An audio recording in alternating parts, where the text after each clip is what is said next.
right, so I guess. Shalom, shalom. Hey, listen, this is the first live straight from YouTube. Most of the other lives be on StreamYard, so I'm happy that we can. Now we know how to just go straight live from this. All right, King, go ahead and introduce yourself, man. Hey, hello, family. I'm King Hafi the Saint, aka Quante Hakodesh. From the States, originally from Syracuse, New York. Moved out of Syracuse, right after COVID. The family relocated to Florida. And now we're here in Dar es Salaam, Tanzania. And, been here about 6 months, 6 to 8 months. So, Yeah, because you've been traveling. I mean, like you said, you've been traveling since January. So, man, that's the reality. It's like you've been there a year already. yeah, man, time fly, man, time fly. I I always tell say you. that with Tanzania, man, it make you seem like you've been there a lot longer than what you really have. All right, I'm trying to look. I'm gonna log into my YouTube account on this laptop real quick. But King, all right, listen. So, man, you was chopping it up earlier today and was talking about the real reality of living in Tanzania or living in Africa. So, you just recently came from South Africa. Tell us about kind of what you saw in South Africa. Then we'll go back to Tanzania. Man, South Africa, boy. Man, so I have to tell you, right? So I had I had 4 countries and 4 different cities lined up where I did intensive research on before actually moving to the continent. And one of the first ones was on the list was Accra, Ghana. The secondly was Nairobi, Kenya. I actually started my business before I came over here. I registered in Nairobi, Kenya. Okay, I remember you told me that. Because I seen a great they had great real estate opportunities over there that, the Chinese was building these buildings and these apartments was going for like, 30, 40,000 USK. So, USD. So had me interested in it. I came across Tanzania, Dar es Salaam, and then lastly was Johannesburg, South Africa. So I kind of been avoiding South Africa because I knew it was more westernized in a sense. And there's a lot of Caucasians there. And, quite frankly, I'm at a stage in my life where I want to be around my people. So I'm borderline. I ain't going to use the word, but I love my people. So my 90 days reached, and from being here in Dar es Salaam. So you got after 90 days, if you don't got permanent residence, you gotta leave and come back. So my family wanted to go. They decided to go back to New York, but I don't feel like going back to the States. For one, I don't want to travel that far, and I don't care to go back there unless I really really have.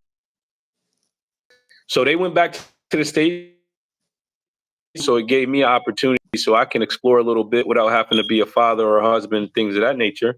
So I decided to go to Johannesburg, South Africa, in which I had a brother there, Lavelle, who's doing great work. He used to work with Ron Dalton on the Hebrews and Negroes that they got going on in South Africa. So finally, he's originally from Seattle. So he's been there for 2 years. So he's been, telling me about the place and sending me videos.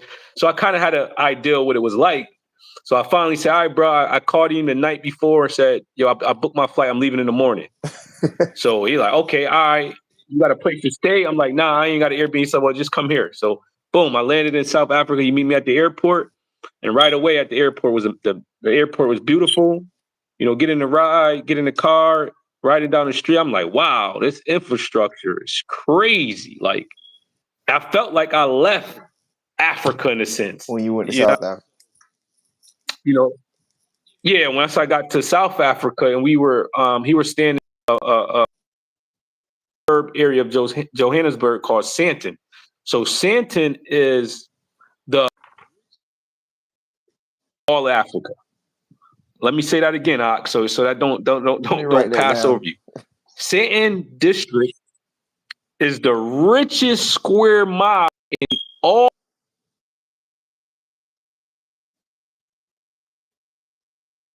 Ghana, all of Africa. So when I get to this place, I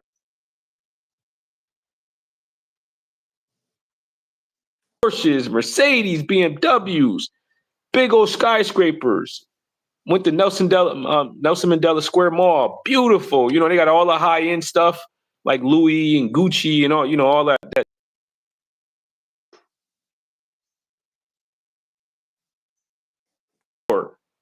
of downtown San. So from the balcony, you can see the city. And I'm just like, whoa. It inspired me. You know what I mean? Dar es Salaam is a little, you know, it's cool. It's relaxing. It's beaches, sun is shining. I retire when I come here. Be like, well, what you do? I turned into a beach bum for a little bit. I was on the Look, beach and every look, I day, know you know? exactly what you mean. So, okay. So being in South Africa, now let's go back to your first time in Tanzania. So when you came, it was just you and your sister, right?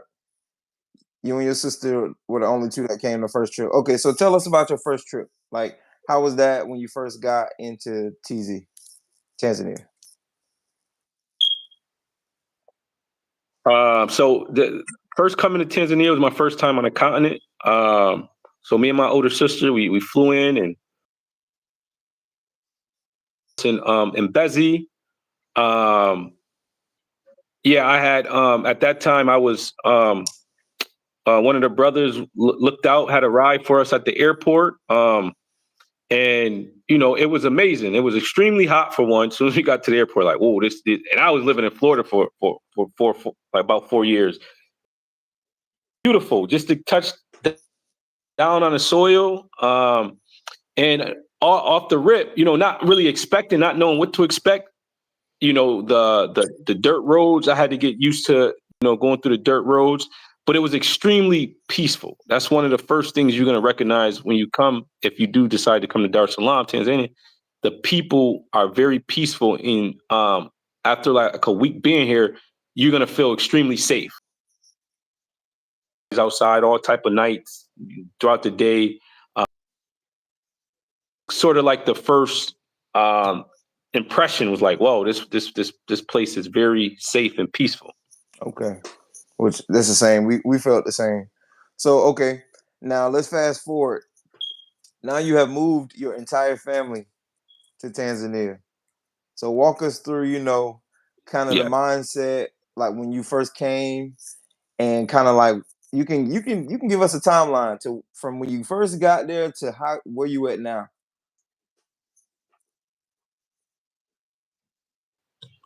All right. So just to back it up a little, like I said, I paid lawyers in immigration when I was in the States in Nairobi to go to Kenya. So Kenya, it requires a visa. So I hate paperwork. I hate filling out application. I just hate doing that. So I said, you know what, Tanzania is visa on arrival. So let me just get to Tanzania. I get to Africa, and then from there I can apply for my visa and go to Kenya from there.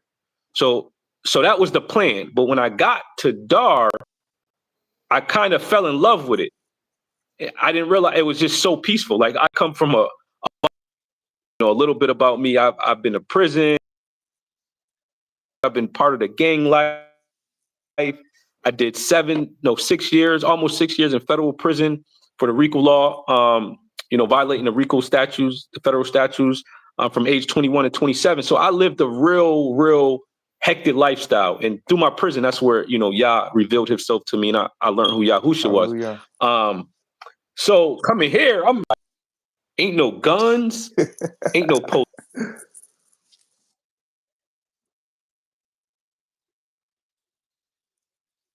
Like, You you know good? what I mean? I go out and, and when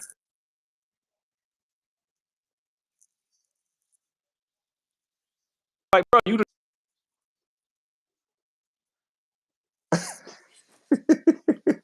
what? Look, PWI here? You know what I mean? So I'm like, okay. So I'm like, yo, all right. I'm like, I'm gonna just find a place here. And then within 2 weeks, I found this. I can show you. I found this beautiful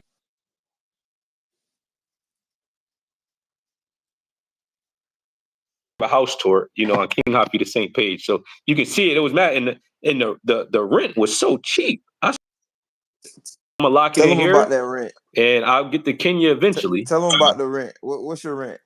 Yeah, yeah.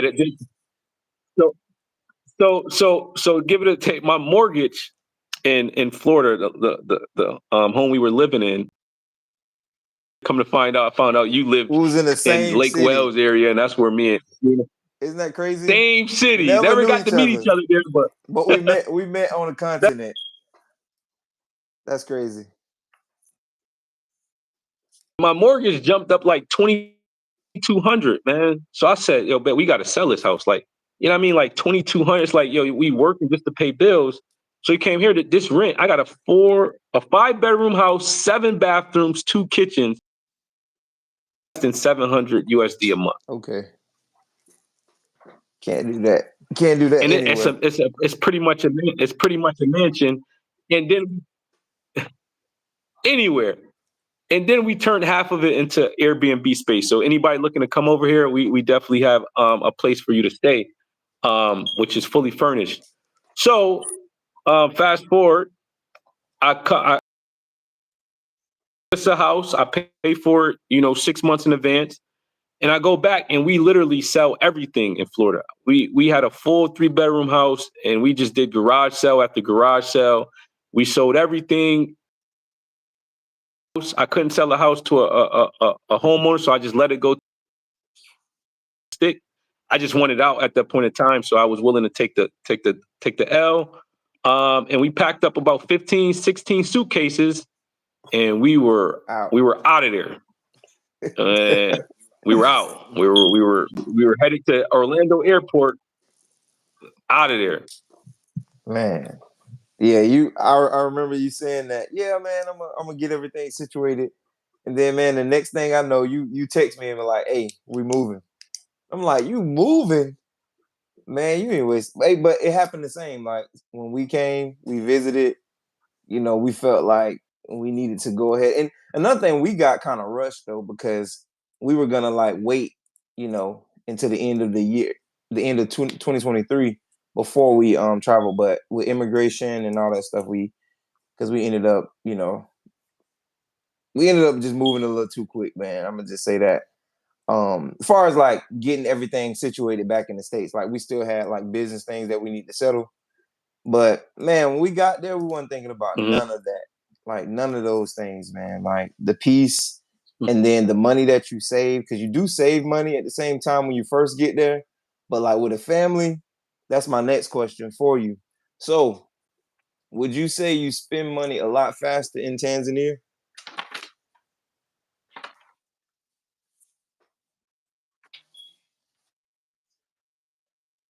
Fast. Especially because I don't know how to budget. So it goes fast because if you leave America, you leave your job, and if you don't have like a retirement check coming in, or some sort of residual income, you can find yourself spending money and you don't have money coming in because it takes time to establish business. I'm still waiting on my tax ID number for my business here. Everything is pole pole, as you know. Everything moves very slow here, for the most part. And yeah, we've for the course since we've been here straight April, man. We literally went through 20 to $30,000, and I look around like we didn't really even buy much. We didn't even buy a vehicle. Sure. But outside of that, it's like things can be quite expensive here, even though it'd be cheaper than in the States. But some of the products that get because the tax system is high. That's what I'm learning in Tanzania. The tax system is high because of anything that is not manufactured. High. Like a box of cornflakes, as you would know, is like um It's like 18, 16, 18,000. yeah, yeah. So it's like triple the price that you would pay. Hey, and I'm sorry about that beeping sound, y'all. I think it's this smoke detector. Yeah, that's like it's 3 times. So we bought like no cereal, man. To be honest, we when we saw that, we was like, yeah, we just won't eat cereal, man. And Nah, it's just certain things that you could just give up. And so go ahead and tell them kind of like tell tell them some of the things that you had to spend money on. I'm gonna stop this beeping sound on this smoke detector. So just kind of tell them like your biggest expenses in TZ. Let me turn this smoke detector off. Is I found like, buying food, going to the grocery store, and over when you got to buy like household items. You got to get the toaster again. You gotta buy the eating utensils, plates, cups, um, bedding, sheets, and when you're just starting over, overall is a big start because usually when you in the States, when you move to another city or another state or another home, you just take everything with you. But the fact that we sold everything, we had to pretty much buy Everything. everything over.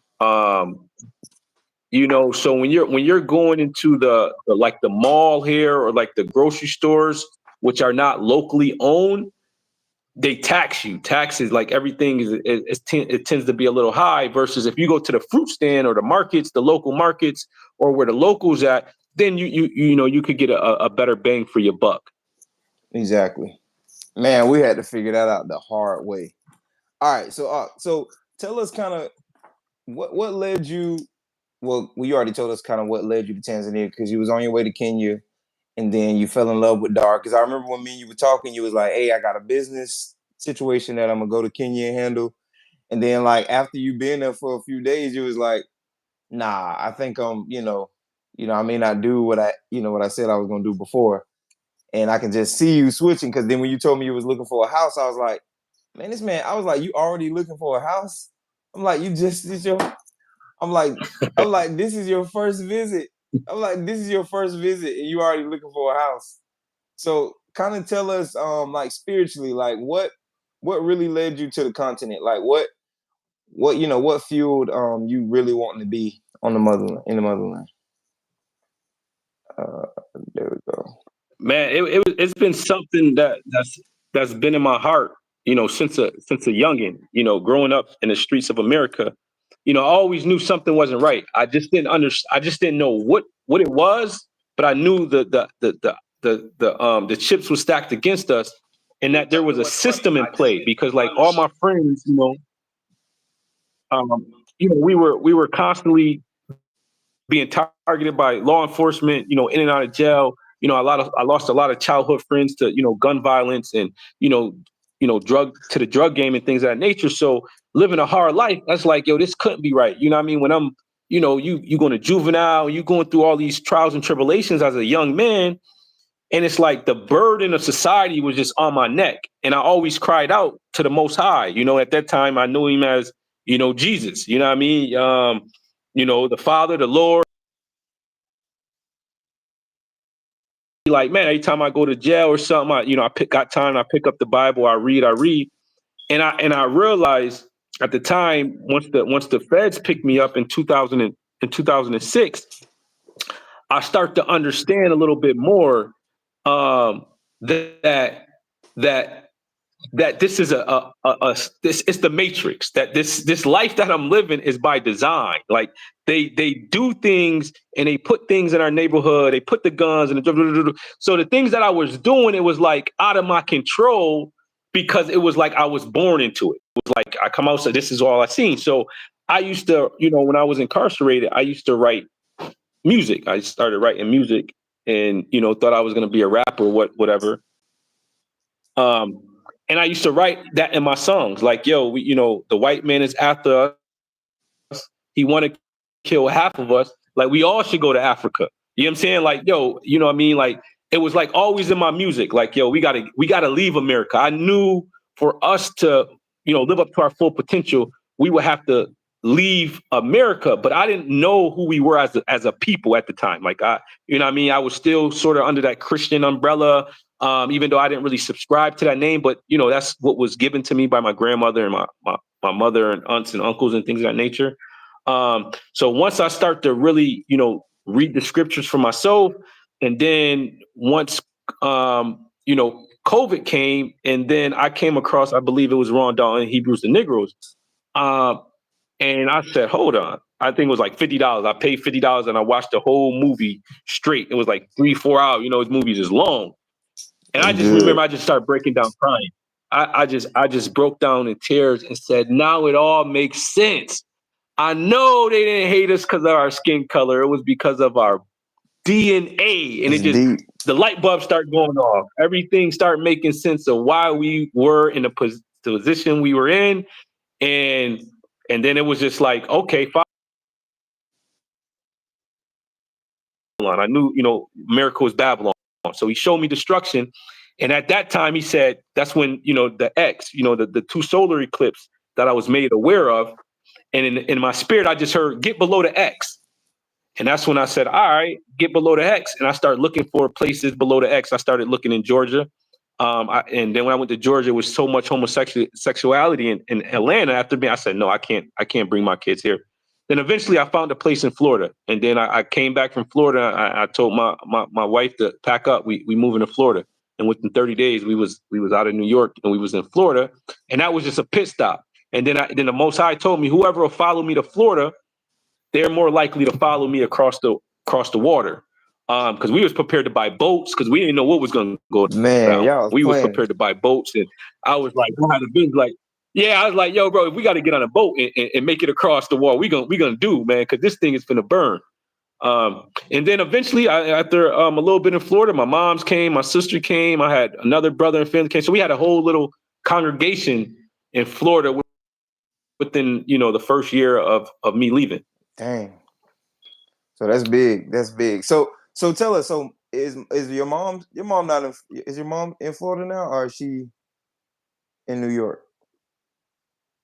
Yeah, yeah, her, my sister, and my nephew, they're still in Florida. Okay. Dang. Okay. So listen, you you started a business in Tanzania. Now this is what we're about to get into reality of being in Tanzania, because you already told us reasons why you came to Tanzania. You spent a bunch of money because you say your budgeting. That's something else we all got to work on, is budgeting. I knew to be honest, we had no choice but to live on a budget. So, I mean, I know you had things set up in the US already. You already had businesses, and I don't even think you even talked about that because you already had two businesses that you were already doing in Florida before you even came to Tanzania. So you're a businessman already. You already know how to do business and how business operate. So, what would you say? I mean, let's just talk about the reality. You started your business. Tell us about the startup costs for you just setting up your business in TZ. The startup cost wasn't expensive because you told me what you paid. I said, oh yeah, you got whooped. I got connected with a great local man. It's a great friend of mine, man. And I'm glad I was able to connect with a brother such as him, and he put me on to some of his attorneys that he used. So just to register the business was roughly, it was no more than 400,000. No, hold on. No more than 400 USD. So that's probably like around a million T shillings Okay. um, to get the business registered. And then there might be another payment I have to make to get my business TIN, because I got my TIN for myself, but I don't have my tax ID number for the business. Okay. So the registration part wasn't expensive, but I still, after you registered and everything official, I would get an office and get things going in that nature, which is going to cost a little bit more. Okay.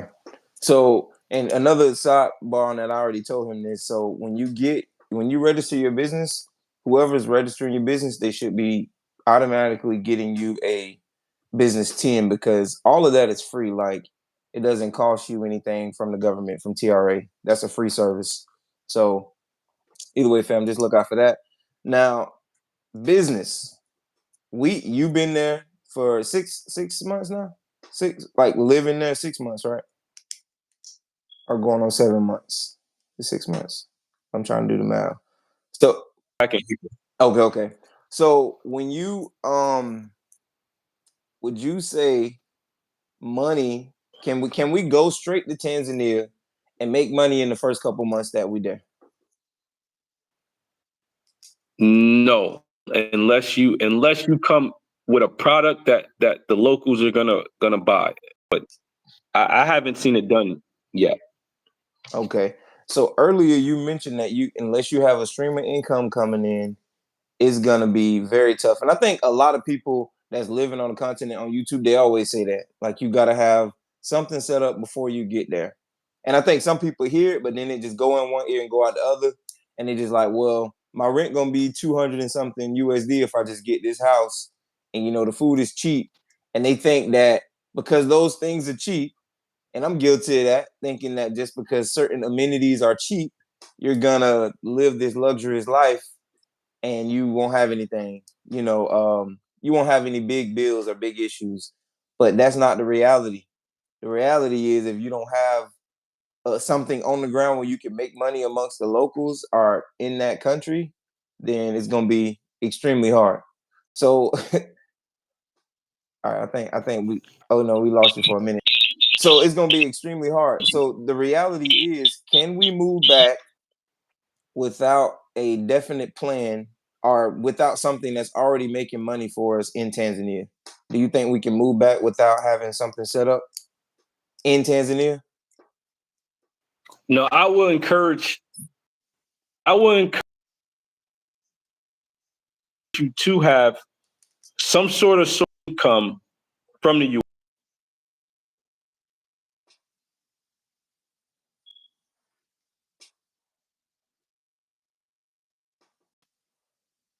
Oh, I think we lost him. Is that mine or that's your service? I think we lost you because I'm streaming on the laptop as well. I just think you went out. It's clear now. It's crazy. All right. Yeah, it's clear. Yeah, that's what we deal with the internet over here Listen, too. I already know. But I encourage everybody to either have an online business, an online job, or some sort of residual income, or wherever you come, because that will help. Essential, unless you have 100K in the bank, you can come and then you can be able to afford to run through about 20, 30 of those thousands and still have a cushion until you get things set up over here. So if you got a lump sum of money, then hey, go at it, man. You got 200K, 300K,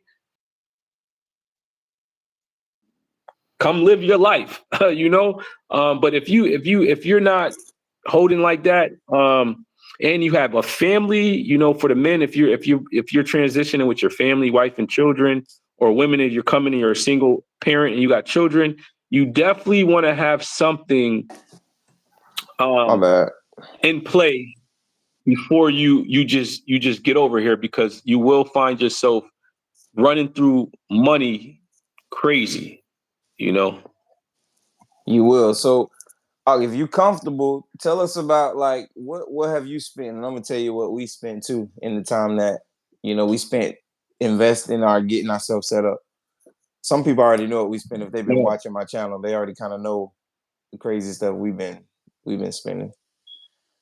So since April, and this is not a full count, but just looking at the numbers, I don't sometimes I don't even like checking my bank account. Honestly, I don't even like looking at it, man.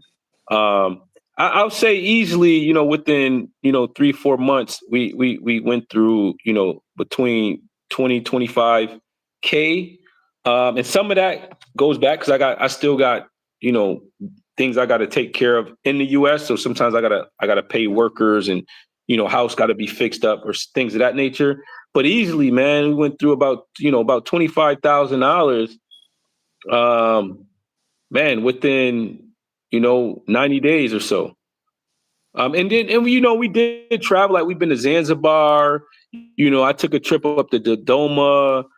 So we done had a lot of family outings. The kids got to go to the amusement parks, and you got to keep the family busy. Um, so we had our fair share of ventures out there, and we dine out a lot. Honestly, that's another thing is just eating out. Even though going out to eat is not too expensive, but those type of things add up.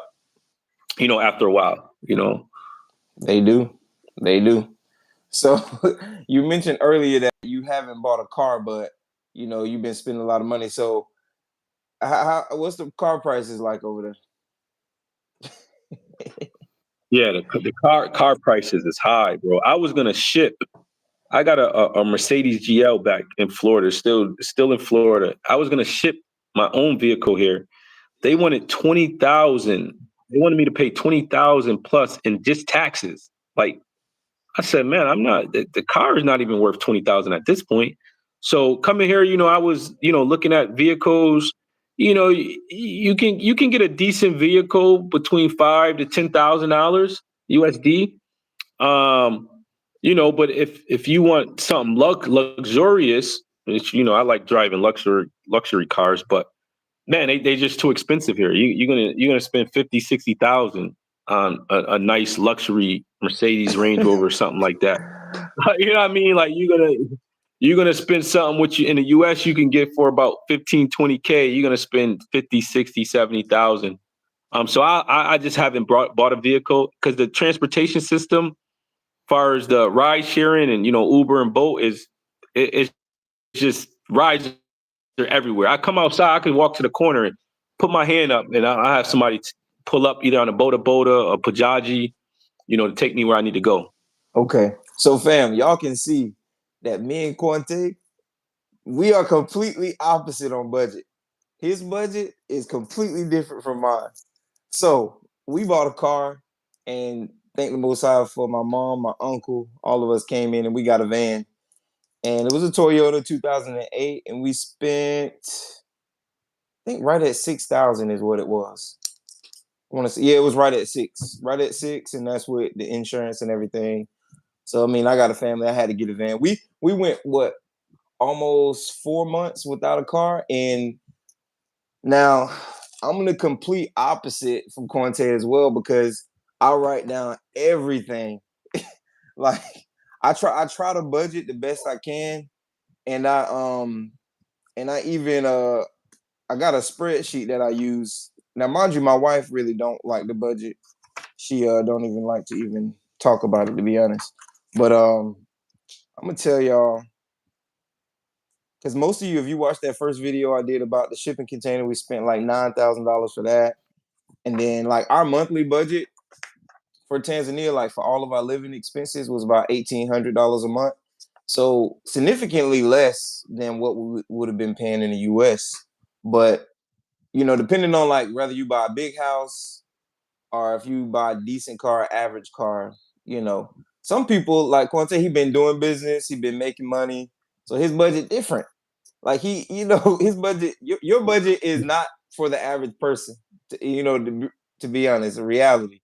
Now, for the people who don't have that type of budget to come in Tanzania, I wouldn't say the average person can even come to Tanzania and stay for an extended amount of time unless they have somebody that they living with and who can help provide food. And this is where I'm gonna get into Yeah. my next question because me and you had a few conversations about that survival mindset. Because when you get to Tanzania, say you've been there for a year and things are not panning out the way you want it to pan out, and you dishing out money for this, and then you got a family to feed, then some of us result to hustling. So what can we do as a people? What do you, from your mind, like what can we do as a people to not have to just survive in Tanzania? We want to be able to thrive and live. Like me and my wife was having a conversation last night. In my mind right now, I don't want to be in Tanzania just to survive. Like I want to be more than just surviving. I want to be thriving and growing, because I think the Most High has that for us. But like you said, like with you, maybe if you budget it differently, things would be different. Like for business wise, then you'll be like, hey, I'm absolutely not doing this. Or I'm not doing that. That's what it came down to me all the time. Like with us traveling, and some people don't even know that we traveled back to the US.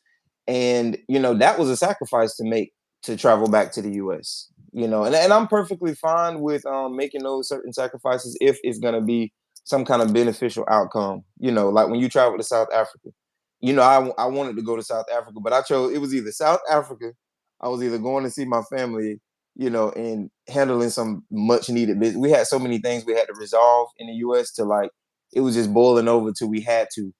So now people who move to TZ, they got things in the US they got to handle. They don't have the budget or the money to go back. and they got to feed their family, and they result to hustling. So what do you see now? You've been on the ground. What are some business avenues that we can go into, maybe as a collective, like a group? You said if we get together with a bunch of at least a good group, we could make money for us on the continent and not rely on the US dollar. Because when the US dollar is done, what are we gonna do? How are we gonna thrive there? Man. Yeah, and that's one of the all parts that I see, because to be honest, um, the overall I wouldn't even say the economy, but I don't like to use the word poor or poverty, but it's really underdeveloped here in a lot of cases, right? The the um the business here is like you either got it or you don't. There's really no middle ground. Like, I live in this nice house, but I take you outside my gate and you're gonna see people living in like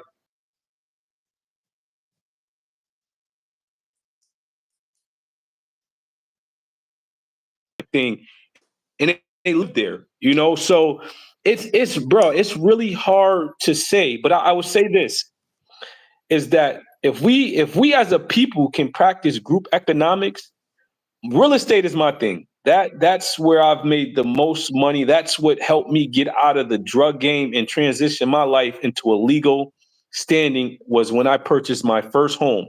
So real estate, I don't care where you're at on earth. You know, that's why I launched a company. My company name is Kingdom Global Estates, Beyond Travel. So You got a Kingdom YouTube Global channel too, Estates, though. because yeah, YouTube channel King Hafi the Saint. You can go look me up on that. Um, and if you got any, you know, you can leave my number or whatever. If you into real estate, that's where we need to come together, and we need to start developing, doing project development and buying land, because you can get land fairly cheap. I got a good deal on the table right now where I got 50 acres, man, lined up, man, for less than 150K. And we can get like projects like this, and get land and come in with some group economics and put together some sort of fund, and we can build duplexes, apartments, homes.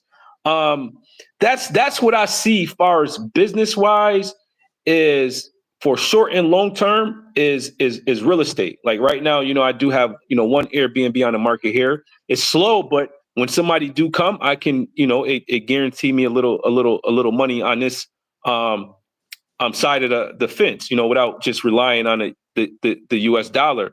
Like other businesses, like anything to do with children will be, I believe, successful. Like a bounce house, an arcade, a game room, a pool hall, any sort of thing where the youth can come in and pay a little fee to enjoy the facility.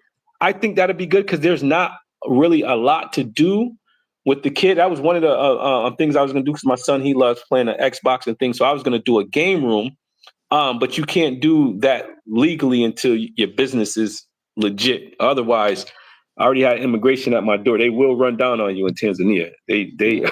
they will run down on Hey, you. let me give a shout out to my friends Sudan and Shay. They have a game lounge in Bueni or Bunju. So right off Bagamoyo Road, you turn on that road right when you get into Bunju A, and it's called Snack and Play. And if you ever, in Tanzania, it's a nice spot. They have a nice little cafe area. Then they have a game lounge. It's really affordable. Miss Shay makes some amazing fried chicken wings that I have eaten a couple times. And man, everything's good, man. Customer service is good. They just good people, man. They down to earth realists. They've been there for about 3 years, I think. And they started their business and opened their restaurant. In the US, they never opened a restaurant before. I think they might have done catering. I'm not positive they did catering before, but either way, it's pretty successful. And you got to check it out too. You got to check them out. It's a nice spot, man. It's really nice. And I think eventually he wants to expand. So maybe even, he already have an established business. Maybe that's something that y'all can kind of talk about, because I think he would like to expand his game lounge and have another spot. It's a really nice concept, man. It's a really nice concept. So maybe if he can get some good investors and good people who can work with him and help him develop and grow it, I think he would be interested in that. Yeah, and Taco Okay. Tuesday is on point. Thank y'all for that, Jamaican African Travels. And shalom, Uh, everyone in the chat. I noticed everybody, but man, I'm struggling with my phone today trying to do this live. So Quante, tell me this. Now, what developments have you seen on the ground from the diaspora? Like you didn't connect with a few different people. You say you got some local people that you teamed up with. So tell us about different people that you've connected with on the ground who have inspired you. I know Renee is one of them. She really inspired me too. I know she's been there for a very long time. Just tell us about a few different people that you met and like, you know, if they inspired you to do something, you know, just tell us a little bit about that because some people feel like it's hard to find a sense of community in Tanzania. yeah, it is I wouldn't say it's hard, but that's the thing about our people. We're bred and we still haven't learned how to work Oh, and brother together. Abdul too. Like I Sorry, see forgot about him. Indians, the Indians here, the Chinese here, even the Europeans, and I see everybody else. They work together based on our history, our past, and the way we was bred for 400 years. Because really slavery, they were breeding us, and they were dividing us, in ways that still linger today, where we don't truly trust one another. It's hard to work with one another because we got this complex of where I want to be the man, I'm this guy or this person, and everybody should follow me. It's not, we don't have a concept of you are valuable, you bring something to the table, she is valuable, she brings something to the table. How can we all work together and respect each other talent? I'll like it to like what I see with Team USA have to do with all the greats coming together, the LeBrons, the KDs, the Stephs, and the up and coming Jason Tatums and Ant-Man, how they gotta work together outside of their regular roles where they're in their space, they're the man. Um, and I don't see that. Like when I first got here, I connected with T3 and me. Tim was a good resource. When I got here, he allowed someone, um, um, to pick me up from the airport and bring me in and make me feel a little comfortable first landing here. And I had a chance to go out to see I think it's called the Eco Village, if I'm not Mm-hmm. mistaken. Yeah, I got the chance to go out there. The that one trip was enough for me. That road. Boy, that back road, boy, I ain't gonna kid you, boy. Out, man. And then it was raining, and then we in a little old Toyota, we get stuck in the rain. First time I'm in I'm like, oh, Oh, they you gonna kill us back here. I don't you know was what's going on. you was with brother Eno. Yeah, Eno, brother Yeah, because Eno, yeah, yeah. that's who because that I connected with them as well, and brother Eno was pretty much my driver too when I was there. But yeah, that car on that back road, because Jamaican African Travels live out there in that same village. So they Yeah, yeah, they tell me yeah, about that yeah. road, man. In April, you came in rainy season. I think April is rainy season too. Yeah. Well, no, y'all moved in rainy season. Yeah, yeah. You came in No, January though. yeah, January was the I think the short rain season. It was ending or Yeah. something. But nevertheless, when we was leaving, it started pouring down, and we did not make it out. I'm talking about we went through this back road for about 2 hours where I'm like, yo, bro, where we going now? I'm like, hold on, man. I can't, man, my heart wasn't built for that at that time, man. Like, nah. And, we finally made it, checked it out, spent some time out there. I went out there and I prayed with the brother and, seeing what was going on out there. But that trip, that road it was just too much for me. I just know I couldn't, anything to be invested, I just couldn't do it there because I didn't like that trip there. I just didn't. That just wasn't. it just wasn't for me. so Power to everybody. let me ask you this. So you don't plan to get too much village land. That ain't what you trying to do.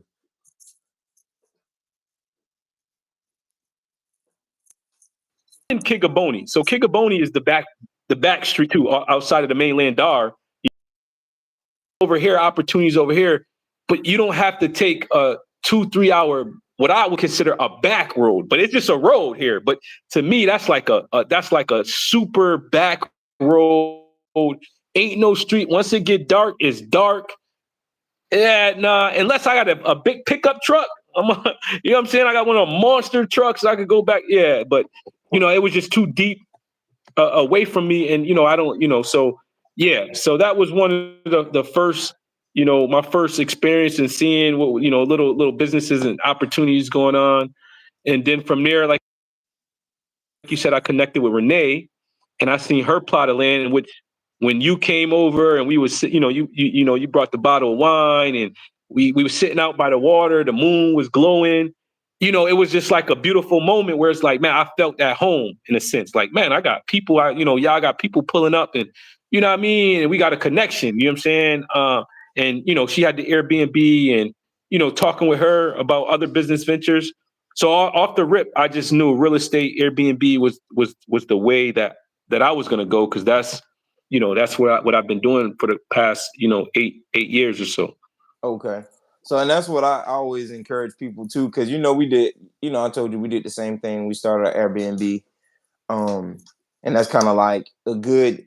I think that's a good place for a lot of diaspora to come in and do, because it's affordable. The startup cost is kind of low. You can negotiate your rent.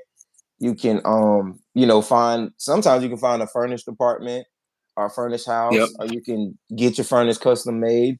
So I know that's one, and I think location is everything with Airbnb. That's what we experienced too, because sometimes we would get people that's interested, and then they'll be like, "Oh, what's the distance from here, or what's the distance from that?" And then they're Yep. like, "Oh, okay, well, I think I want to be somewhere a little bit closer to the city center." So all those things people take into consideration. So now I know you met up with T3. You say you met up with Renee, Exodus Africa. Mama DJ said in the comments that she said you definitely need a Jeep or a pickup truck for those back roads. I saw her wrote that earlier. That's something that we found out too. And we got another comment. Oh, that's Sister Betty. She said, "What Eco Village and the truth, please."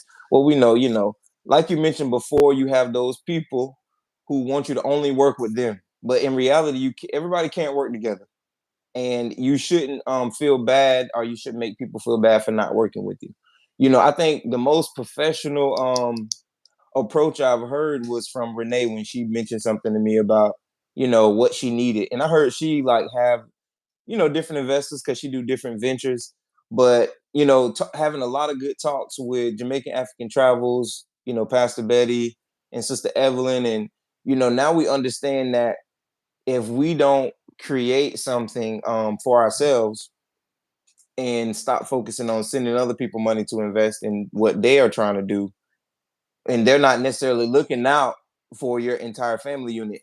And I'm gonna say this because even though it's a group that people want us to join, but what is that group really doing for people who come live on the ground with a family? How is that group gonna help them make money and survive on the ground? So I know real estate. You said, I feel like if real estate is not a part of it, and also the big part for me, because I have a family, is getting visas, because I don't want to think about going in and out of the country. That I don't want to do that. That's Yeah. and some people come, they haven't started a business, and I'm gonna tell you now, a lot of these groups and some of these YouTubers, they bring people out there and they leave them high and dry. And I'm telling you, they leave them high and dry. Mm-hmm. And it's always up to the humble people that's on the ground to come in and take time with them and help pick up the pieces of their life. And I think we've been Yeah. like battling that. And I know, like I said before on other videos, our passion is people. We humble. I don't got to make a lot of money on the ground. I don't got to make a lot of money anywhere. I made money. My family, we come from nothing. Money ain't everything, but money can solve some problems, and you shouldn't go somewhere and just lose all your money. So what I want to sum up for me is that reality in Tanzania or in Africa in general, you're not going to go there and make a lot of money right away. And unless you really get with a honest, good lawyer who's not gonna sabotage and that's not working with someone who is completely against what you want to do. If you don't have some type of idea of how much it costs to live in that country for a year, because this from experience too, your family gets sick, you have to go to the hospital, and you being sick, you and your wife being sick, and the kids, that's hard. Like, who gonna care for y'all? Did you end up getting a daughter or no? Yeah. I got a data. Gotta have a Okay. data. I ain't cleaning this big old house. Yeah, no, I understand that. So did she help with like the kids or cooking and all that? Or no? No, no. Oh, She'll cook like she'd do some hair if we need her to do something like but she's more, her thing is she come and she's gonna clean and wash our clothes. So yeah, that's her thing. My daughter is kind of funny. Like my daughter just don't go to any and everybody. So um yeah. yeah, that mean that. Hey, I feel So like she's supposed to be like that anyway. yeah, no, that's yeah, that's how she's supposed to be. Yeah. All right, so I have another question for you. So, what are some action steps that you will be taking in the next coming months? You've been there pretty much 7 months. What are some action steps that you got to take for you to set something up? Or where you at with Tanzania? Is Tanzania somewhere that you really want to be, or do you see yourself being somewhere else because of some of the things that you've been dealing with there? All right, so I gotta say, I will like Tanzania is always gonna be a part of me now. The fact that when I first left America, I came here and it was always Karibu. Everybody welcomed me, welcome home, brother. I became Kaka. I can go outside and play with the kids. I let him go out by himself and he go out as safe. Um, But now there's a saying, right? If you hang around, poor people, or you hang around broke people, you can find yourself becoming poor. You can find yourself broke, and vice versa. If you hang around rich and wealthy folks, you will find yourself becoming rich and wealthy. That's just birds of a feather flock together in a sense. And like I spoke with you, is like since I've been here, there's been a lot going out. There's been a lot going out and not much in return. So um and a part of it too, which I find is that I live in Kigaboni. So people that don't know the area, Kigaboni is on the other side of the water. So you got to either take a ferry to get here or you got to cross the bridge. And it's about 30 minutes from city center. So I'm about 30 minutes from the city center.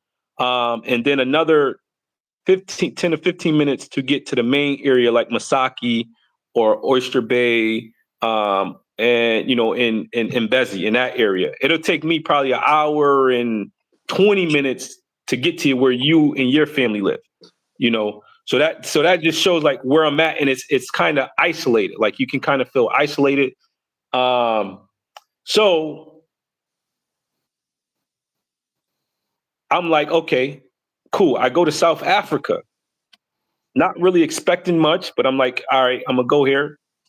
And I was blown away. As soon as I got to the ground, like I start to connect with companies where I'm meeting with real estate companies in South Africa, even though, the white owner, Keller Williams is in South Africa, which is a major real estate company in the US. So once I reached out to them, the lady that I was in contact brought the owner out to meet with me. They came to my Airbnb and met with me, and we was having this conversation. They like, yeah, we want to partner with your company.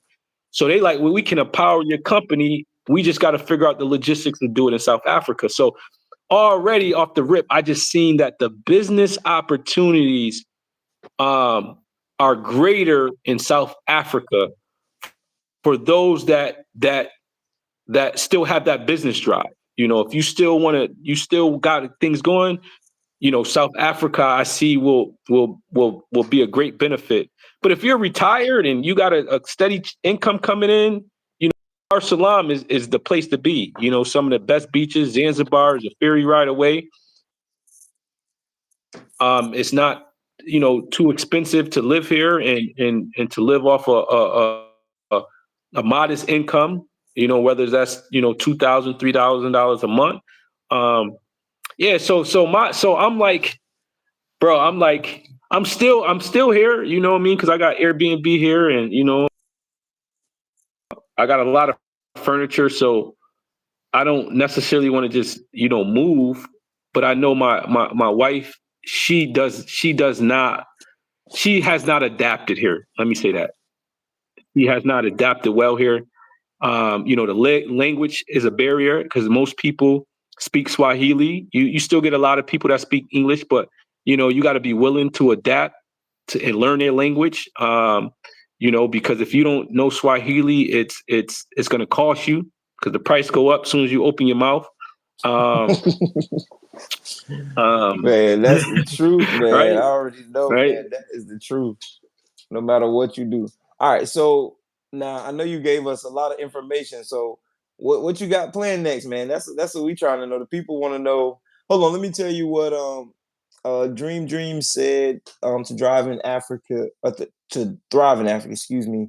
Building a house duplex, and but you already kind of mentioned some of that stuff um that's very important. They also said secure remote jobs before leaving the US. But what we really talking about is what are we gonna do when the US can't provide any other resources for us? So with that question, with that in mind, what are some of your action goals? Because even if you go to South Africa, South Africa is like tied up, in some things with the US too, because they have a lot of US companies there. Um, what are we gonna do as a people when is no more money coming from the US? Like it's no more USD. So whenever the USD once they pull the plug on the USD, because it's going to be a controlled demolition, there's going to be something immediately in place. So for us, we got to get into um, owning commodities. Like we got to get into mining. Like I got a brother in Kenya right now has a great investment opportunity. As little as $50,000 can get you in the door, and you also got a gold mine coming up here in Tanzania also. So things of that nature, a good way to look and just buying land because no matter what, the real wealth of the earth is in land. Everything that you see comes from the earth. It comes from the. So if you have a piece of earth that you own, then you will be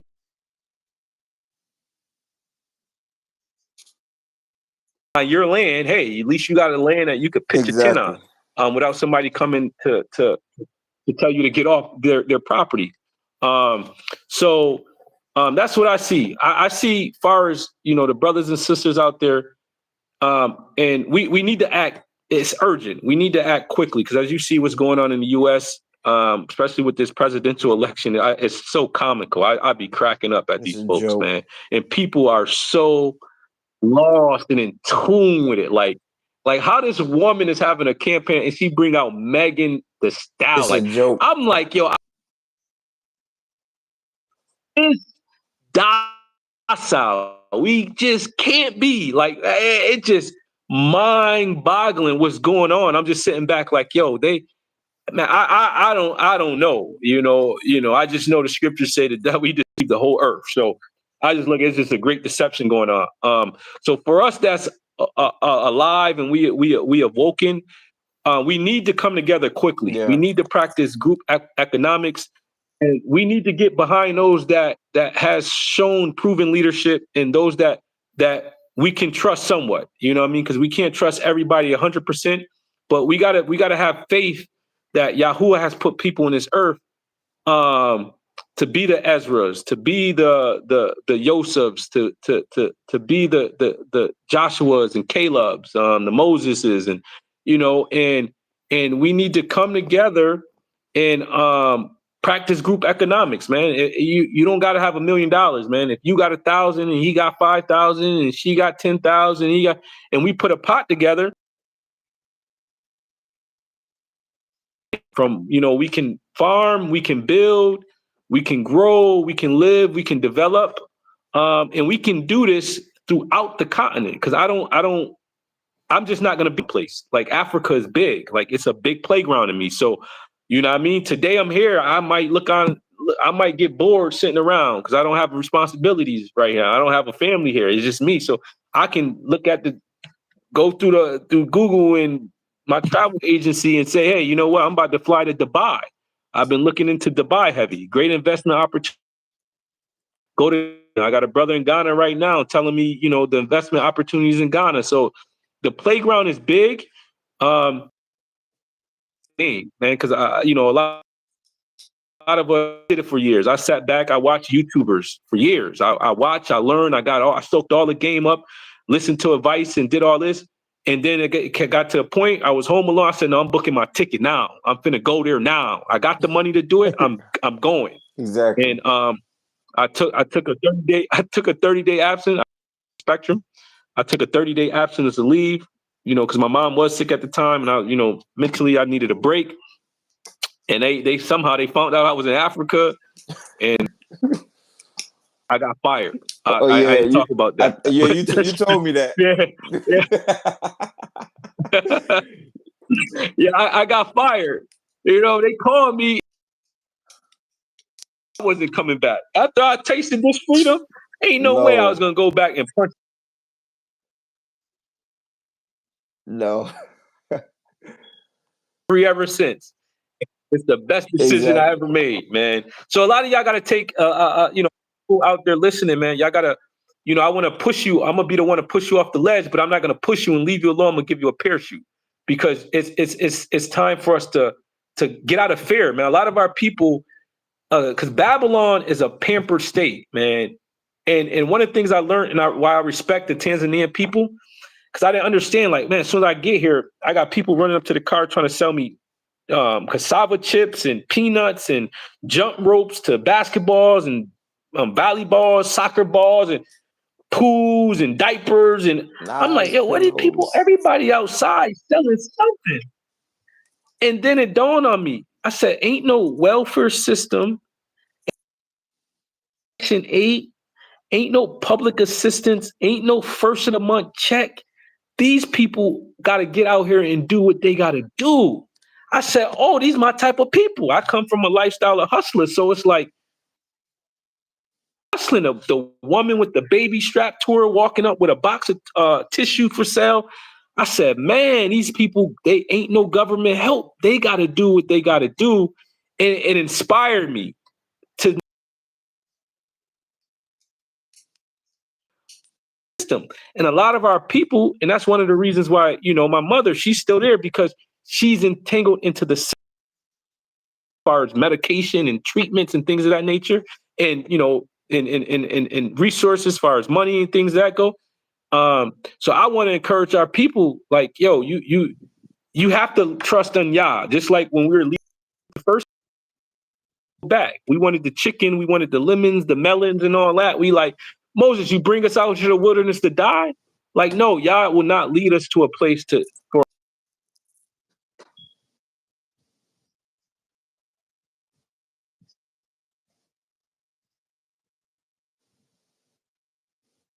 no Section 8 money or whatever it is you depending on, and say, yo, I'm gonna transition over here. And you got to have a plan. You got to have the dedication.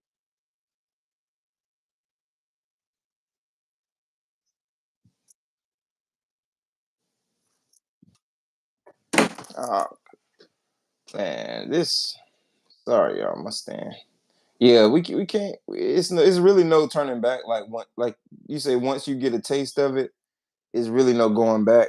So I took down a note when you say you've been watching YouTubers for years, and that's what really encouraged you. And I'm gonna be honest, me and my family and my friends, that's what encouraged us too. Like listening to a lot of YouTubers, But sadly, the reality is when you get on a continent, it is not half of what they tell you.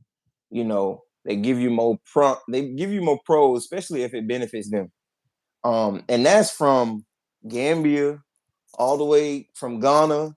You know, that's all across the continent. And it's sad, it's disheartening, you know, that they don't always give you all the reality. Now I know in Gambia, I feel like the Bag family, they did give a good reality. Like the husband even told us how they didn't have money to buy food and how they were like out on the streets trying to figure out how they was gonna eat, and how his wife was, you know, making soup with just like scraps and just trying to survive. And when I watched their channel, I felt it, because I'm like, I've seen, you know, my mom make a meal out of nothing. And at the time, I ain't really even realized that we were struggling. You know, I was still putting food in my stomach and my belly. You know, I'm like, dang, we eating a lot of, you know, jack mackerel and rice. Or, you know, we eating a lot of neck bones and rice. Or we eating a lot of, you know, beans and rice, you know. But in reality, you just doing, you know, they making it happen. You, as you can see in Tanzania, they eat a lot of rice and beans. You know, most of your meals sometimes would be ungali, rice, beans, and, you know, some greens that they Chicken. found. You know, if they even have chicken or fish, or, you know, small fish, they have that most of the time. But man, reality is these YouTubers sell a dream. So what I want to put to the people is, you can only invest and work with people who have fruits. Like you mentioned before, you hang around with poor people, you're gonna be poor. If you hang around with backwards, wild people, then you're gonna be backwards and wild. You're gonna end up making some of those same mistakes that they make. Now, and we know this for a fact, that if you in real estate, you're not going to work with a real estate investor or broker if they don't already have work that they've done. You know, you're not going to go pour a whole bunch of money into a group if they haven't built buildings and structures, and they had, you know, they going to show you their whole portfolio. So my thing with people in our community, we get all hype. And I know this, and I don't even have to speak on another channel because I can speak on me. People see us move to Tanzania and they think we got it made. Like we got it all figured out. They come to me for resources like, hey, Solo, can you teach me how to do this? Can you tell me how to do this? I don't know nothing. And I'm going to be honest with them. And you know what I could do? I could benefit from all these people emailing me. I could try to teach them stuff and show them different stuff, but I'm not an expert, and I know my lane. I know how to stay in my lane. I'm not gonna go over there just to exploit. You know, they excited about making money, or they excited about coming to Tanzania. I'm not gonna exploit my people just to make money for me and my people. What I'm gonna do is get off my tail, and I'm gonna figure out another way. Like I'm gonna get online, especially if you have internet. You can get online and make a little money online, you know, because some people in TZ, the locals, they don't know how to get on money and try to, you know, get online and try to make money online. That's not what they're gonna depend on. But us as a people, Yeah. we could do it in a smarter way. We don't have to hustle. You know, I don't know. You say you went out to Bagamoyo, and I say, you know, you went out to an eco village. You ain't see no eco village. You ain't see nothing out there. Because I got plenty of people who went out there. They ain't nothing out there. Reality, our people need to know ain't nothing out there, and it ain't like trying to hold nobody back. Because I went out there a couple times, but my thing is be an expert in what you are. Because some people have the gift of gab; they can speak, and maybe that's where you need to team up with somebody else who is an expert in real estate or an expert in farming. And Jamaican African Travels is experts in farming. You know, it's people that certain YouTubers could have worked with, but they chose not to work with. You understand? So let's be honest with our community. Like it's some people don't have nothing over there. Some people don't have nothing in Tanzania. Like nothing. Nothing. They don't have nothing to show. But you do have people there like elders who have land, they have built things, and investors can work with them, but it's not a platform given to them. It's not a stage, because young bucks like us, we come in with this quick hustling mindset instead of giving the people who have built things, like I told you about Mr. Sudan and Miss Shay. They have a business already established. They probably need some investors to grow their business. Jamaican African Travels, they already have land. They already growing. They already selling. They may need investors to grow their business. We can come together and make one solid group of people who already have fruits to show to grow something for the community. But you can't grow something from, you know, no foundation. You don't got nothing set, and everything that you have set is set on like you said, like we say with the US. You know, you can't do that. You can't base everything off the stability of things coming from the US. You have to set up something on the ground that people can survive on. Like, to be honest, I didn't see nothing there that would help me and my family eat in the long run. So I had to scramble and come back to the drawing board with my family to come up with another plan, because the plan that we were told, the dream that we were told on YouTube, that we could come and set up a company and start doing business right away and, you know, start making money right away. That takes years of time to set up a business that's actually going to bring in money. You know, that's not reality. And the people like Mr. Clyde and Miss Maria, it took them a year and a half to set up what they have. Mr. Sudan, Miss Shay, it took them a year and something. I don't know how long. Yeah, like a year or 2 years after they had been there, they started their business. So it's like, why are you telling people to come invest in certain things when there's nothing there standing? Like, it's nothing there that people can, you know. And we don't even have to say this other young guy's name. Abdul knew him as well. Like, we should have been bragging about Abdul, because he has a community center. Like, him and his wife has a school. Start off with as a community center, a place for young diasporans to go and learn and do activities. But now they have a school. You know, you can enroll your children in their school. You know, you can donate to their school. I'm pretty sure they employ people. They have to employ teachers. So that's another, like, you know, these are people that should be highlighted. I feel like the people that should be highlighted that's really doing things in Tanzania are not highlighted.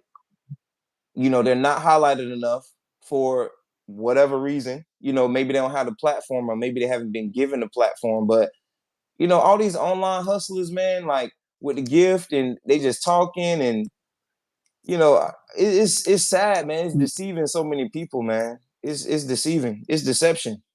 Let me, let me let me chime in, because you were going in and out, so I couldn't catch everything you were saying. I don't know if it was, my internet or whatever, but so to highlight some of the things you were saying, or chime in on them, is that, like I said, when I was watching YouTube, right, you can't, anybody, like, even watching, this come across this interview, or other people across, you never ever put all your eggs in one basket. You gotta understand, like, I give it take, like, why most of us, even when I do videos and I upload videos, I don't really show the negative side of Africa, in a sense. I don't really talk about it as much, because growing up, that's all I knew of, the negative. Everything that I've learned about Africa, nothing was good. So I already had an idea of the negative, the bad, the corruption, you know what I mean? Just the colonization, just the poverty and the things that I've seen. So coming here, a lot of us are so amazed at the improvements, because a lot of these African nations just got their what you call it, their liberation, within the past, 50 years or so. So a lot of individuals, when we come here, we don't really highlight the negative, because we're so eager to show the world, no, look at the good in Africa. Because all we seen as the kid, as youth, is the bad. So I want to highlight I show you the dirt roads, but I'm going to show you the nice beaches.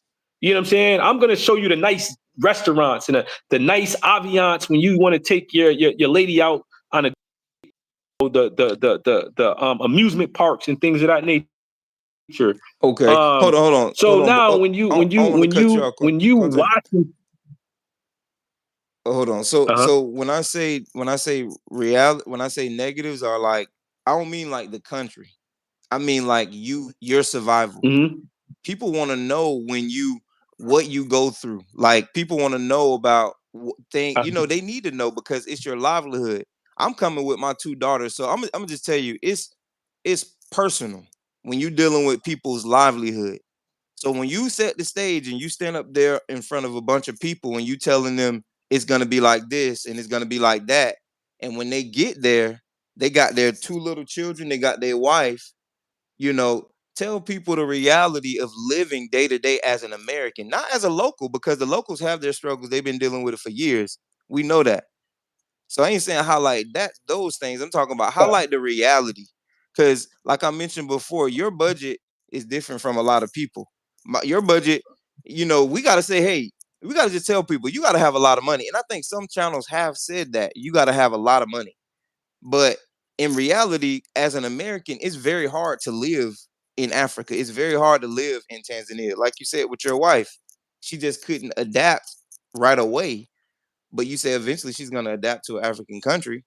But as an American, not as a local, because we understand, if you have common sense and common Yeah. knowledge, you know that Africa is developing because they have script everything from it. So it's developing and growing. But as an Yeah. American, what are struggles that you dealt with So, your family unit that can help the next brother in his family? Tell them the reality, or don't shoot them a dream. Tell them the reality of not being able to make money. It's like all outcome and not income. Like that's what I mean. yeah. I don't mean the poverty and all that, because you're gonna see that. But people need to know Yeah. the reality of living in Africa. Like, what's our day-to-day life gonna be? Our month-to-month life gonna be. And, and, and I'll say that can, you can, like, I can share my experience, you can share your experience, but the best experience is you experiencing yourself. So what I'm hearing is that for those that's listening or watching any YouTuber saying anything, do not totally put your any man and any woman or any you because you always, when it's their high expectations, you're that's where disappointment come in. When you got expectations on this person or that person, probably you can have those expectations if you're listening to every word somebody is saying, and then when you get over here and it's not that, it's a big letdown. So far as like my experience, and I've watched many YouTubers, to the Bag Family, to Mark Me Africa, to T3 and Me, to the Unapologetic, to you name them, Ashley in Africa. I watched man, anyone that was in Africa that come across the video, I'll watch them.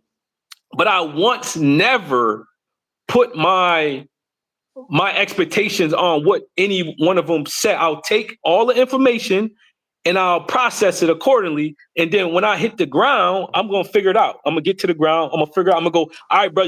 Where you at? I'm gonna come meet with you. I'll come meet with you. I'll come listen. I'll look. I'll watch, and then I'll make a decision based on what I see. Now I'm a visual learner. So once I see, I can say, oh no, this ain't for me. That might work for somebody else, but me personally, it's not for me. Or, oh no, that's a great idea. This is what's up, man. Let me get into this. What do I need to do? Blase, blase. So I'm saying it's like anybody watching anybody, never put your expectations in that individual based on what he's saying in a video, because like you said, you could get there this is what Yashiyahu said. The one minister out in California. I don't know if y'all watching, but Yashiyahu, the Remnant Coalition, that's his ministry. He's I love that brother. I'll write that down. He said he was into videography or whatever. And he made a strong statement on one of his messages one Sabbath. He said, whenever a camera enter the room, it alter reality. I said, whoa, that's deep. He said, yeah, just think about it. Say if you're sitting at a dinner, you're in a restaurant, and a camera crew come in, everybody sit up straight, everybody start putting on, everybody eating better, and because there's a camera in the room. So all automatic, whenever there's a camera involved, reality is altered. Exactly. You know what I'm saying? So when I'm watching an individual, like right now, we on camera, I can show you around my house, and America's like, man, you living like that in Africa? Man, this is beautiful. But then when you get here and you be like, man, it's quiet, it's solitude. Like, where your neighbors at? Like, ain't nothing going on outside. Like, well, you know what I mean? It'll give you a different reality when you get here. So when the camera's on, reality is altered. So when I get on a camera, I ain't gonna tell you so much about all the problems I have, especially when I'm trying to get likes and views, and I'm trying to get people to invest in what I'm saying. I gotta slide code it. You know, some people, you know, they do that. They sugarcoat, but as people with discernment and wisdom, we have to exercise that right of discernment and wisdom to know, like, yo,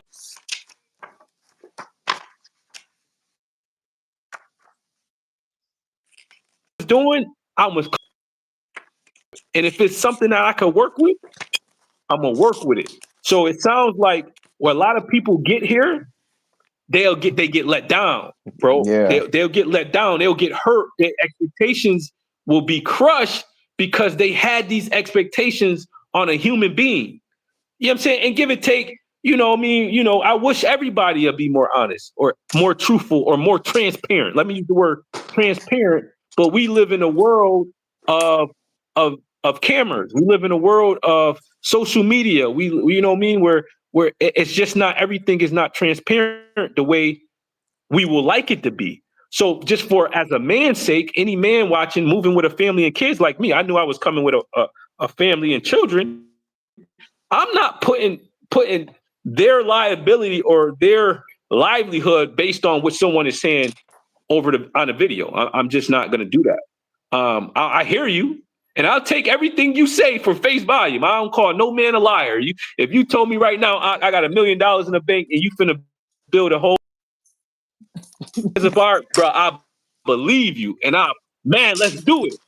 But then I show up, and we in Zanzibar, ain't no plow, ain't nothing, ain't a shovel, ain't nothing being done. Bro, what's wrong with the Oh, hotel? it's coming. Oh, bro, you put them I'm just waiting on a few more investors. You know, I just need to get about 100 more investors, and then, you know, then I'll build it. Then I'll be able to show you. So, you know, that's like being in a relationship. You know, you take the girl out. You know, you showing her, like, this is what I did. We would go on these spontaneous trips, but me, my wife know now. When she first met me, I was cheap. I was frugal then. And you know, I would. She said our first date, and I don't even remember this. She said our first date was at McDonald's. She was like, we went to lunch at McDonald's, and I think we got one sandwich and maybe a fry or something. And you know, it was good conversation. The best thing and, you know, mind you, I was in I think that was my sophomore year in college, and we was working at a summer camp. I was making what, $7 an hour. You know, I couldn't do much, but reality is, you know, I knew I wasn't gonna try to wine and dine her. You know, like most of our little outings were like at fast food joints, because that's what was in my budget. You know, if you're a fast food type of business person, then tell people you only can take them to fast food. You know, you can't take them to, you know, Samaki, or, you know, you can't take them to Calypso.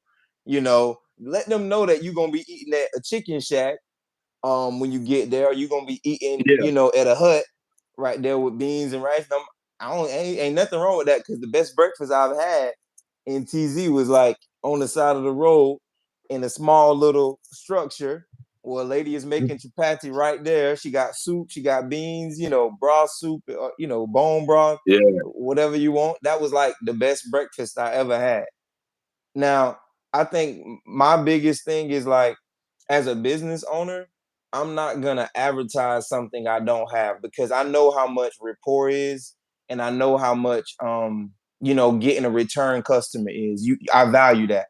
You know, being a small business owner, a small yeah, personal trainer, you know, if you want to develop that household name, you know, we live in a small town, so mind you, if I have a little studio, I only got 10 or so clients.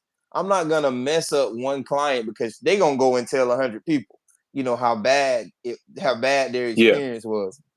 Why don't we understand that as a community? When you mess up with people in the community, they're gonna come back and they're gonna talk about what you've done wrong. You know, that's one thing about our people. They're gonna highlight yeah, everything you did wrong, not what you did right.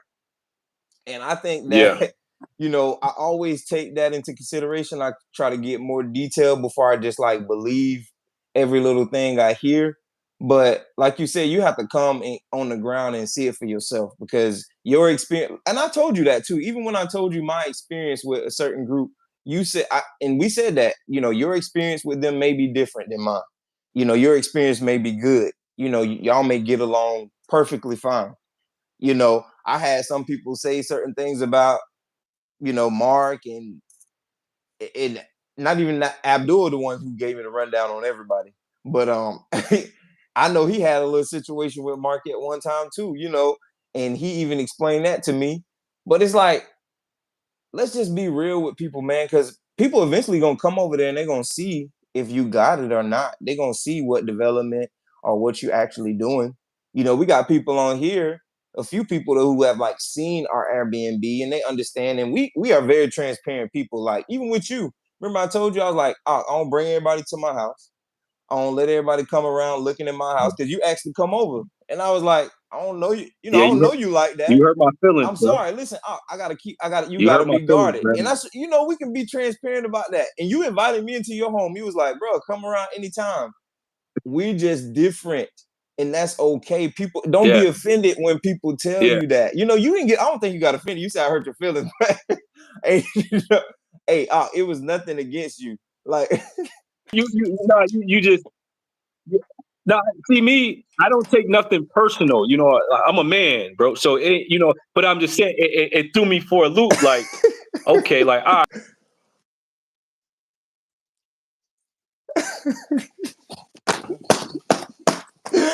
hey, let me be honest now. Let's be transparent. Let's be It was transparent kind of for. like, I'm gonna be honest. The reason why, listen, and I live by this. I live by this, and I always have. I cannot if you associate yourself with somebody who has shown that they're my enemy, and me, you the one thing about you, when I told you, bro, you the first person to hit me with scripture. You hit me with straight scripture. You was like, hey, this is how it's supposed to be. If y'all had an issue, this is how it's supposed to be. And I was like, you're right. But what you do when the other person decide to go move outside of the scripture, they decide to go straight to, bashing somebody instead of having a discussion. It's because you can't, you ain't man enough. I feel like you just ain't man enough to do that. Like if I have a problem with you, what I did when I had a little suspicion, I came right back to you and I asked you straight up, that's just because that's what I'm gonna do. Like if I tell you something to your face, I can stand on that in front of everybody publicly. I live by it, because guess what? People, yeah, I don't know why people do that, because they know people gonna gossip about what you tell them. Especially if you're telling somebody something in our community, they're gonna talk about it. So it's like if you say something, be ready for that thing to come back, and it's gonna circulate. So yeah. just be ready to stand on that. And I think some people just can't deal with that criticism. But when you open a business, you have to be able to deal with that criticism. Because I even learned that even in Tanzania, even though their customer service sometimes is like skewed and based off how much money you got, sometimes they treat you a little bit better than other people. But one thing about it, they know which places to go and where not to go. They're gonna tell you like, hey, don't go over there, because they whatever, and they're gonna be honest with their people. But what about us? Like, why can't we do that? Like, why can't we just have that open? Like, it is what it is. It is what it is. If you did somebody wrong, if I did you wrong, then you're supposed to tell me. You're supposed to come to me as a brother. You offended me. That bothered me, you know? And it's supposed to just I'm telling you live. I'm telling you live on YouTube. I'm telling you live. You said you didn't let me let me to the crib, bro. That hurt. But I ain't talking to you. I didn't say, yo, damn, I can't do it. No, I just took it like, oh,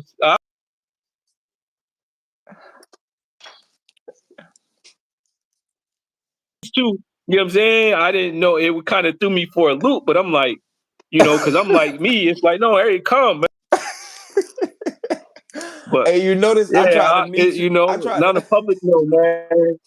I tried to meet you every other place but the house. I'm like, hey, we can be there, but we meet at the house because I got. But another thing is I got girls. I have daughters, and I have a wife. So it's like my guard gotta be I gotta be guarded, because even with the local people, like, we were gonna get a Dada and we decided not to because, we just that type of family. We gotta adjust. I gotta really get to know you for you to be coming up in and out of my house. Like we from the South, so we Yeah. Southern. We'll cater to you and everything and give you good hospitality, but you ain't finna be coming in and up out of our house, walking around, doing all nah. But you running the Airbnb, Oh you no, running no, the no, no. Airbnb. Mind you, listen, even with that, we try to vet. Boy, I asked them plenty of questions. Plenty of questions. What's your purpose? Yeah, What are you coming for? Because you never know what people's purpose is. And I think the Most High really covered us with that, because even if you and your sister would have stayed, y'all would have had the apartment to yourself. It would have been the same vibe with Renee. It would have been peaceful. We don't bother you when you're there, unless you ask us to bother you. yeah. And right after that, we had, a doctor, an accountant. We just had professional people booking with us. And I was happy, for that. I asked them plenty of questions what they doing here. Most of them was there to, like, for business testing. We didn't get no, crazy people coming to do whatever. But when you say you want to come tour and all that, I was like, nah, I ain't trying to book. He ain't finna come in and up and out of my house, all on our property, talking about he doing a tour. Like, nah, that ain't going down. Nah.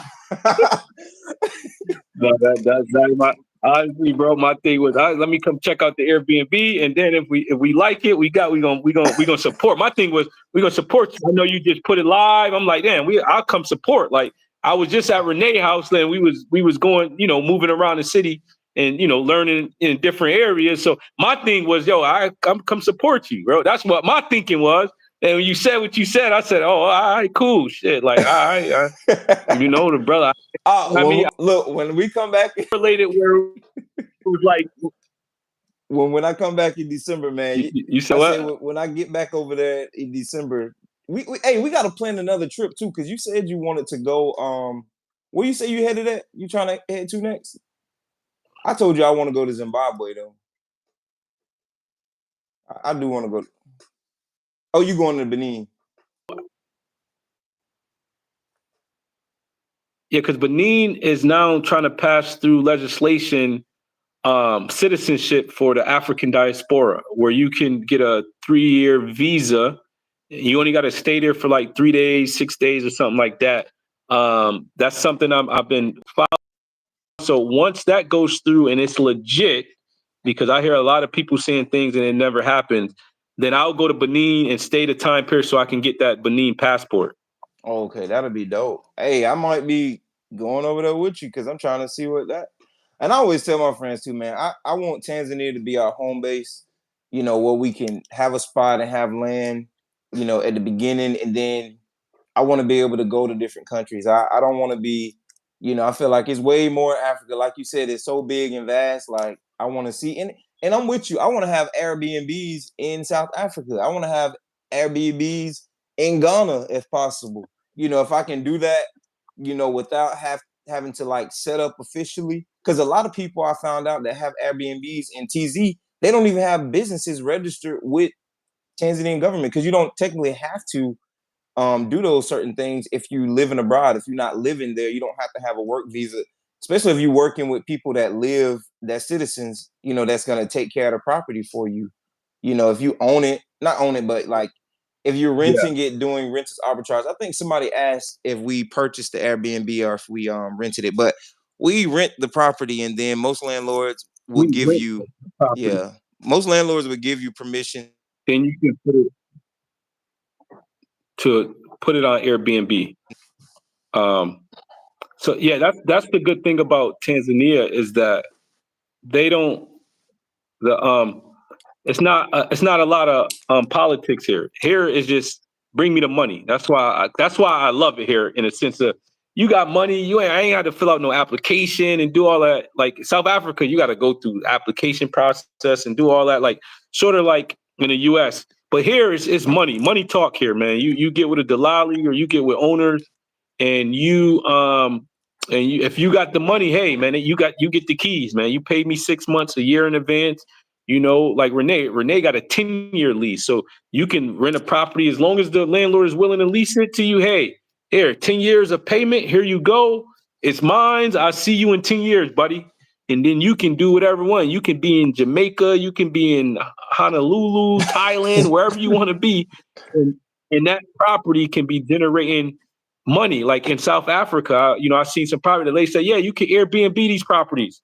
I said, oh yeah, I'm gonna get like 2, 3 of them in the same building, Exactly. and throw them up on Airbnb. So yeah, it's definitely a land of opportunity. I definitely want to encourage more brothers and sisters to come to the table.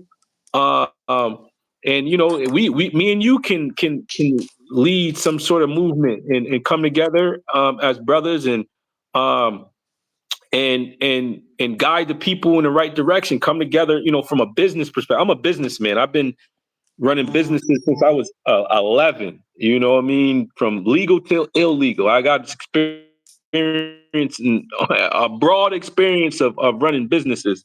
And now I'm in Africa. I'm still learning. I'm not a guru. I don't know everything. But if I don't know, I do know people that do know. And that's the good thing about having the right people in your corner. That you can make a phone call and get answers right away. So it's an opportunity, Ox. So when you get back, I didn't know you was gonna be gone that long. I don't know how you could do it, Hey, man. I listen, I'm couldn't gonna sit be in honest America. with the people. America. We had to handle some much needed business, and a few people that connect with us through WhatsApp. They already kind of know what we're doing and what we're traveling, because it's like until we gather everything that we need to gather, then we'll talk about what we really was dealing with. Really, it's just license issues and taxes and different stuff like that we had to handle. But and also we're working while we're here, which we need to because we're working on a few things. And let me shout out my family in Tanzania first off, because I still have family in Tanzania. Make that very clear. Jamaican African Travels. Yes, Mr. Cloud and Miss Maria, y'all are my family. And Mama EJ, Mama BJ, Mama DJ. Who else I'm missing? Oh, Mr. Sudan, uh, and Miss Shay. I feel like, man, those people, man, they have really like impacted us in a positive way. They have like really and Sister Evelyn, you know, just people like pouring positive things into you, like encouraging you to keep going and like really helping you come in there. Like these people, Jamaican African Travels, like they fed us. Like they brought food, and when we didn't even like have really money sometimes to like give them for the fruit and vegetables and food that they was bringing us. It was just all love. It was just, and like I'll say this time and time again, we connected through just the Most High. Like we didn't connect through no issues with anybody. And despite people believing that we came together as a group against other people, we did not. We came together under nothing but the Most High bringing us together.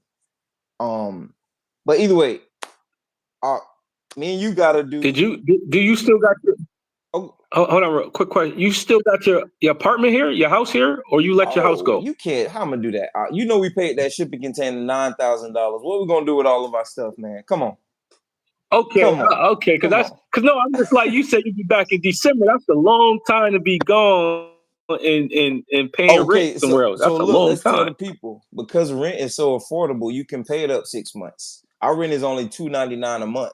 So Yeah, what we did, yeah. you pay up 6 months. Let me do this before my phone go dead, because I don't want the line to get cut off. Can you hear me still? Yeah, I can hear you. Oh, okay. So what we did is paid our rent. We paid our rent up for 6 months. So what you do is you just pay your rent up every 6 months if that's what you choose to do. So even in Tanzania, like you mentioned, renting property and doing an Airbnb, you can do like renters arbitrage, and you can pretty much tell the landlord up front what you have planned for the property. Us, unfortunately, we don't allow people to be on property when we are not on property. So that ain't something that we do. Now, if we had other locations, we would allow people to be on property while we're not there. But no, we don't. We just got somebody looking out for the property, and that's it. So, but other than that, man, it's Okay. We know our home base is gonna be in TZ because my wife didn't even want to travel outside of Tanzania. She wanted to stay, but I wouldn't allow her to stay without me being there. So I would have just felt, I would have been too worried. I couldn't have peace of mind. And to be honest, wherever my family gonna be, that's where I'm gonna be. And I don't know, that's just how I am with that situation because I know how stupid people can get out here, man. It's crazy, man. It's crazy everywhere, to be honest. But you want to close Yeah. with just giving your YouTube and then tell your business name again, and then we got to do another talk because I actually want to do an interview with our brother, Ben, my friend I told you that's in South Africa, but he's in Zimbabwe now, and he's starting a company too. He's doing like a hotel kind of concept, like an eco hotel, where you grow and you do a little farming and you got the coffee shop and he doing a whole little setup. Um, at least that's what his plan was before. I got to talk to him again to see if he changed anything. Because in Zimbabwe, like he already got his paperwork and everything. So that's definitely somewhere that I'm definitely checking out, man. I want to check out Zambia too eventually. But y'all's willing if finances is looking on the up and up, because flights to go back and forth is really cheap for us too, man. It's They really cheap. cheap. How they cheap? How they cheap? Yeah, on the You got a continent. you got That a is. plug? Oh, when you on the continent, because they still expensive to me. Like, man, it's like I'm going down. I feel like I'm going down the street, and they trying to charge me $500. Like, I'm only Oh, going down the street. that's how much the flight was to But South Africa. a round trip, it was under 500. But I booked it the night before. I booked it that night. The flight was leaving 7 in the morning. So I'm last minute everything I do. I So think that's I'm just why. like I that. I think. might wait. Yeah. Yeah, if you book it down the line, like at least a month or 3 months ahead of time, you can avoid paying that high. But I'm just so last minute. Hey, you see Yeah, that comment? yeah. Somebody was talking about the Yeah, yeah. Benin You thing. saw that? I was just about to say that. Yeah, it said to the point about Benin, I believe they are offering free citizenship to the diaspora as long as you visit once a year. Yep, that's the same thing that I've seen. I don't know if it's official yet, but once it becomes official, need and get that second passport. Because it's always good to have multiple Hey, passports can you if you're send me able to. anything that you have heard about that so I can like have a starting point on doing a little bit of research? If you seen something official. All right, yeah, I can't recall where I actually seen it at, but it's somewhere online or somewhere I was reading about it in an article or something. But you must buy land. Oh, that's perfect then, Hey, because that's we can even just go better. buy some land, and that's even better. That'll encourage to buy some land in Benin also. So yeah, that's definitely good because it's at this point where it's living in Africa is not easy at No. all, and it's not for everybody. To be honest, it's not for everybody. Because I encourage everybody to come here. My family, friends. I'm always on leave America, leave Babylon. It's gonna burn. I'm that guy screaming out the rooftop, trying to save everybody. And the more and more I thought about it, and I got here, and the Most High showed me. He led me here, and He said, "Because it's not for everybody. Everybody's not built for this walk. Everybody's not built to survive outside of the master's house. I'm a field Negro. Coming back to Africa, I feel like it's going back to the field. And America is the house. And a lot of our people has become house niggers. They don't even know it. They don't even know it because they've been living in the house so long. They don't even know how spoiled they are and how taken care of they are based on a system to keep you docile. So you can't do for so. When someone is doing for you, they dictate and control you. You know what I'm saying? That's just the bottom line. If I feed you, you can't never bite the hand that feeds you. So coming to Africa, Dar es Salaam, Tanzania, has been a great experience. I'm blessed to have this opportunity to world with my family and meet new friends, meet new people. I feel so empowered and encouraged. I feel so blessed just to be able to do it. but it's not for everybody. It's not for everybody. Everybody wouldn't be able to survive, especially in Tanzania, because Tanzania is rough. It's a rough beauty. That's what I call it when I first came here. It's like, man, this place is beautiful, but it's rough. The systems, there's no systems. Things work as the people make it work. You can be cheated. You can lose a lot of money. You can be conned. You can be manipulated. You can be taken advantage of. So come with street smarts. Don't come with your all gullible and thinking everything hunky dory. No, you come try to learn as much Swahili as possible, as quick as possible. You get with some good locals because there are some honest people here. You just got to find them. Um, and for the brothers and sisters here in Tanzania, that if you're here and you're watching, reach out to me. My page is King Hafi the Saint. You can find me on Instagram and Facebook under the name Quante Hakwadesh. Yeah, I'm a real estate investor. Now I'm taking this thing global. The name of the company is Kingdom Global Estates Beyond Travel.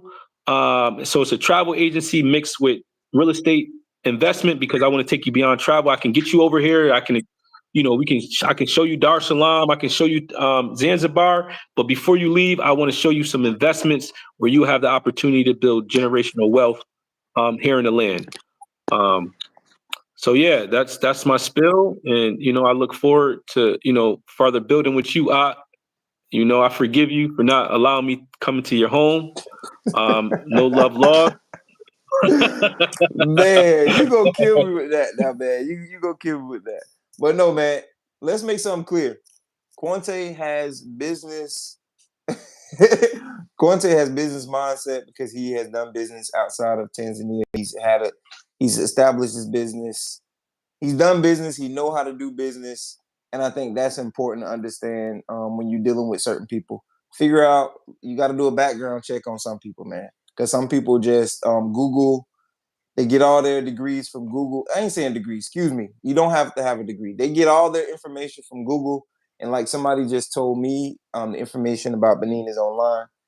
You can get out there and look, online for information as well. But I want to say something because before we go, if this was in the comments, excuse me, it ain't even me that's taking credit for this. Who said that? Uh, Cindy said that. Cindy said if we don't learn to work together, we'll be forced to do it in the kingdom. If we can't come together and hold people accountable within this community, we say we're in the community and we say we don't want to be a part of the community, but if we all believe the same, we obviously all circulate the same information because a lot of us deal with the same people. And instead of us going in circles, going through all these issues, let's hold certain people in the community accountable for things that they have done to people in the community. The same way you got to cut certain people off in the U.S. when they wrong your people, you have to do the same thing on the continent. Like Sister Safi said, you got people from the U.S. with that same bad mindset that's waiting for your money in Tanzania and on the continent. They, for whatever reason, they decide to harm our own people or to bring more harm to our people than help. But it's just important that we come together we come together as a collective and be able to hold each other accountable. The same way my brother just said, hey, you ain't let me come to your house. That offended me. That bothered me. That did hurt my feelings or whatever. I forgive you. I ain't cut you off. I could have cut you off because I felt some type of way, but he ain't cut me off. We stayed in contact the whole time he was there. We checked in on each other. We didn't really, well, we did link up at the talent show, but that was just like briefly at Abdul's the school talent show. Talent show. Yeah. But you already know Yeah. most of the time I'm in the bush. You don't like to go in the bush as much. I love to go in the bush. I love to get out there on the boater and just go and be out there for like 8 hours if I can. If it ain't raining too bad and the road don't get too bad. But most of the time, most of my days there I spent, out in the bush, man. I think that's where I'm gonna be at anyways. That's where we're gonna live at. And we got some stuff coming soon about what we're doing out there in the bush. So the bush is beautiful, it's peaceful. I hate the chaos. I hate all that traffic, man. I don't see how people deal with it. I only deal with it when we want to go to the movies. So If I don't have to deal with it, I'm good. I am good. I'm telling you. Yeah, that Yeah, I'm good. But all right, fam. Listen, that like you traffic is a said, beast. I need a I think helicopter. eventually what all of these conversations are leading up to is us forming a legitimate group of people. And we, like you said, we don't have to be experts in everything. You can be expert in real estate. We got Jamaican African Travels who are experts in horticulture and growing, and we have different people who already have their property deeds who can be on a board and they can give their expertise. But everybody is governing their own business. All we doing is using group economics to make money. So, we can either invest in doing a product and all of us sharing that product or sharing the information about investing in different areas. Or, like somebody said, build some duplexes or build something that we can all generate money from. But somebody got to build something. Somebody have to establish something, because something tangible. We ain't talking about no online academy and online, no online conference, and you charging people $50 every month to do this, and I'm gonna tell you how to get to Africa, and I'm gonna tell you how to set up your business, but you can't tell me how to survive when I get here because you trying to survive and you need me to send my family members over there to give you money to do whatever. No, that's not how we survive here. In the US, everybody's working. My whole family got jobs. Everybody got jobs here, include my mom who want to retire. So at the end of the day, if we are not creating anything tangible that we can put our hands on, I don't really want to talk about it no more, to be honest. I used to want to do like Investors Academy and really learn all this stuff. Go on Google and learn it. You can go on Google, you can go online. It's all kinds of little academies. You can pay $20 or so. You can get a certification. They have a whole course and outline. I ain't saying stop paying these people for their services, because you got to support certain people who giving good information. But at the end of the day, I'm exhausted with these people, man. I'm exhausted with them and how they doing people. I'm about to get on the phone with somebody now, who trying to build something for their family in Tanzania, and I'm just give them the information that I know. I'm gonna send them the YouTube video that I watched. Say it again. Up. Which color? I was gonna say, man, the best thing I've seen around here when it comes to community is Abdullah and his wife's school, Aurora. Aurora. Uhuru. I hate I pronouncing that got you. word. Uhuru. 'Cause Uhuru. Community yeah. Say center. it I got again. you, bro. I got you. Aurora, yeah, community center, which means what it means, freedom too. But that's something that is tangible. I was just there at a cookout. I'd seen all the youth there and the families coming together, breaking bread.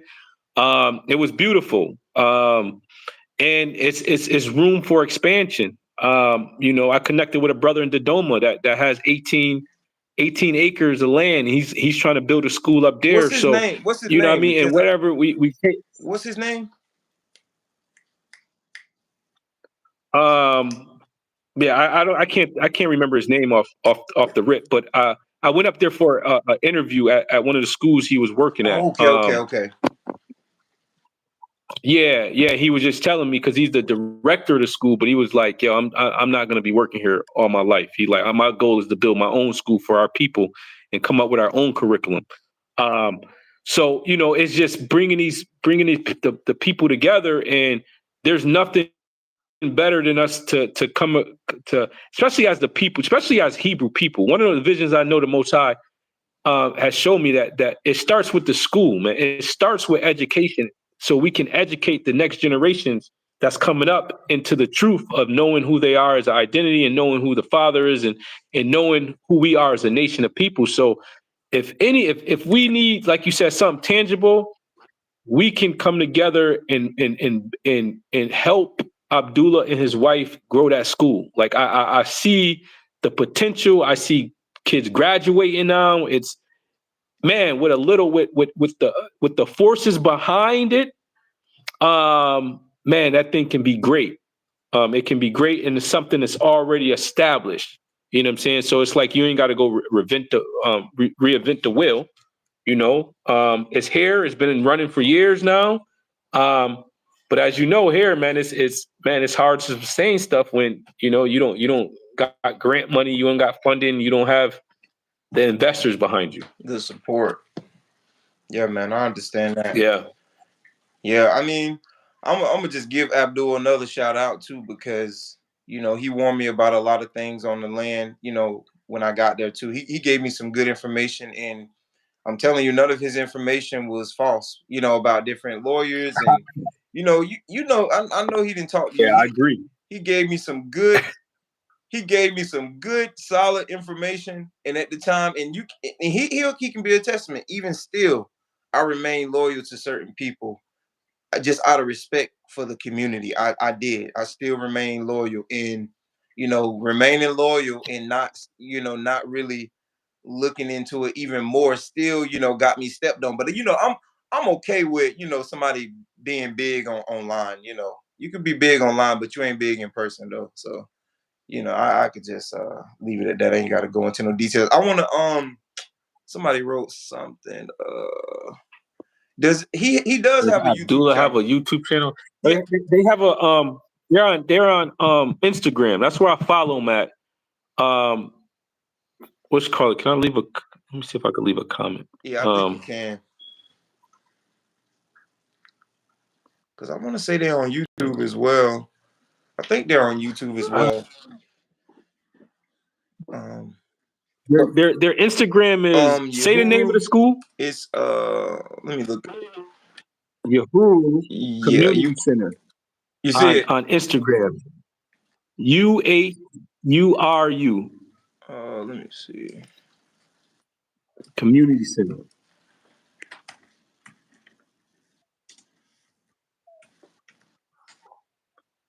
Yes, Cindy. Okay, it's Like-minded people have Yahoo to come Academy. together. I would support people with the right. It might be a Yahoo or Academy.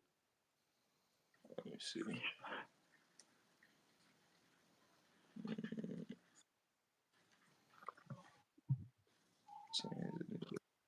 Or Community Center. One of Yeah, one them. of them. Um, Yahoo Community and Training Center. yep, that's Okay, I it. see it now. Yep. So share that Yeah, I'll information, share it man, because because they're that on YouTube too. I found their YouTube channel as well, so I'll share okay. that They're on link YouTube. too.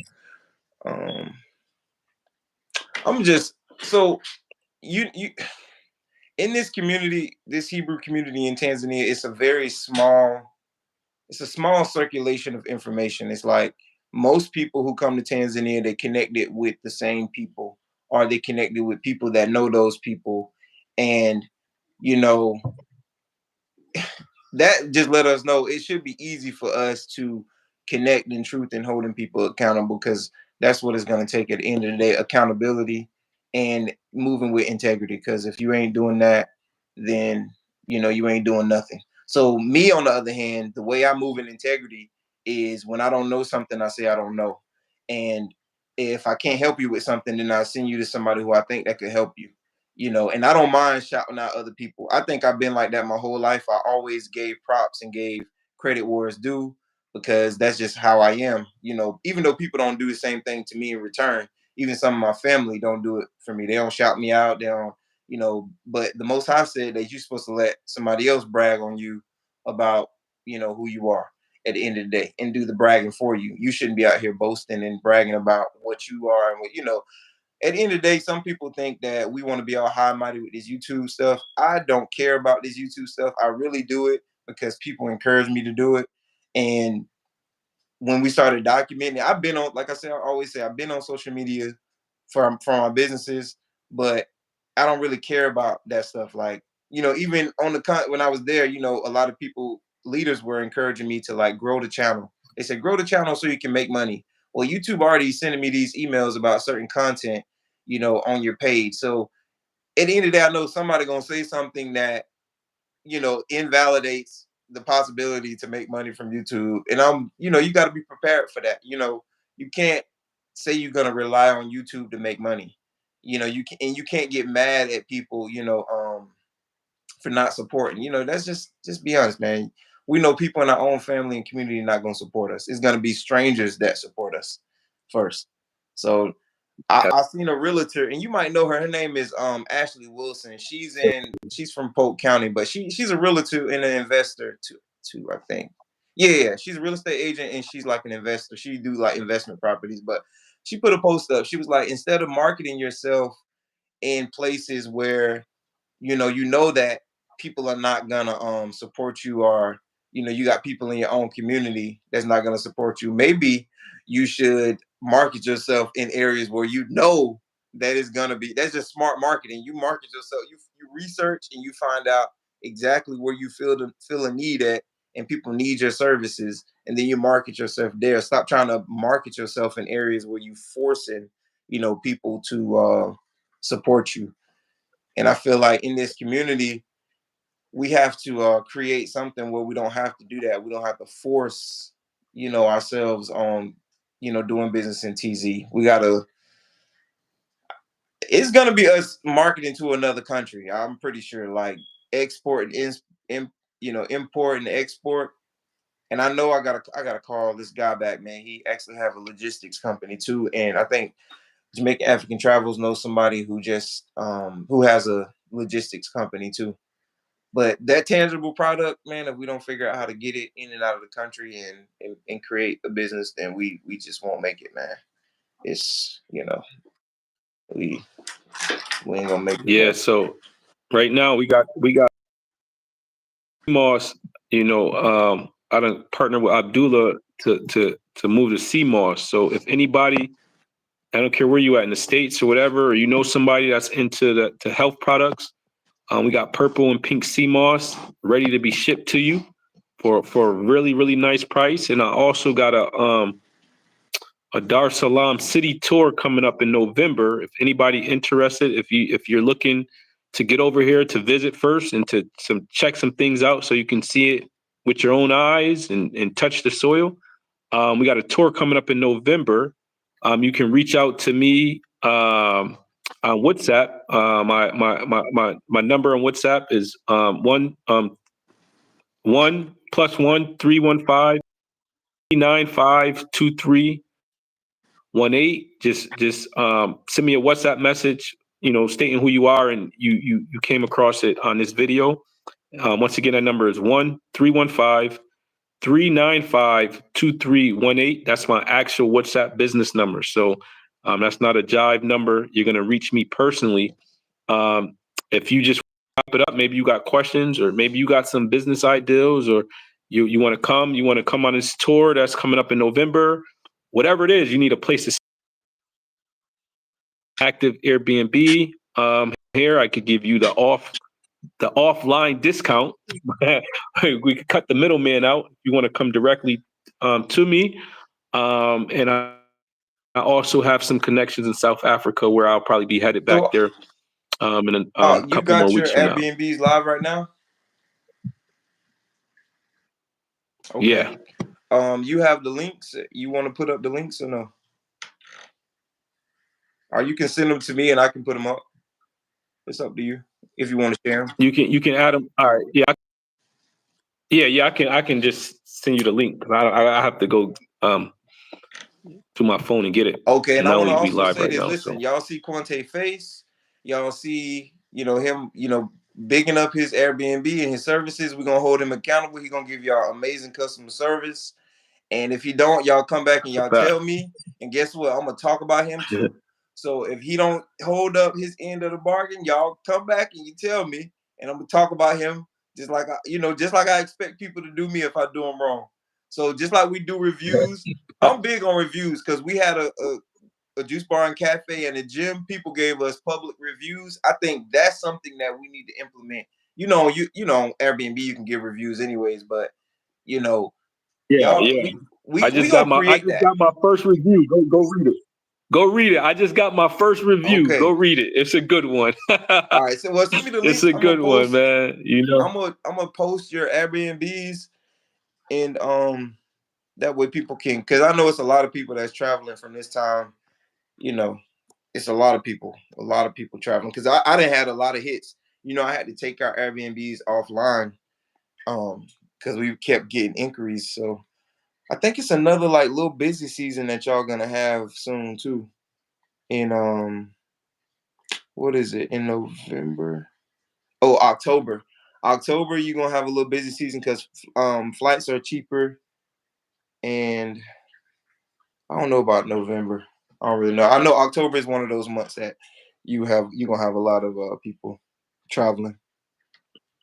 I need it. I need them all to come. For real, I man. I need know. it. I know. Word. Why people laughing at me, man? He's All coming right. and putting the WhatsApp number in the comments. Oh, they want to put the WhatsApp number in the comments. So I need to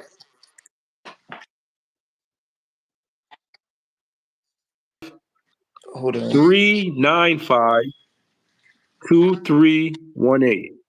All right, so I'm gonna be able to post it underneath the video after we get off anyway. So I'm gonna post. You send me the 2 links, and you send me, and I can just post your Airbnb, your number up there too. Um, All right, I'll do that, man. I definitely enjoyed the conversation, man. I can't wait to see you in person. I didn't know you was gonna be gone for that long.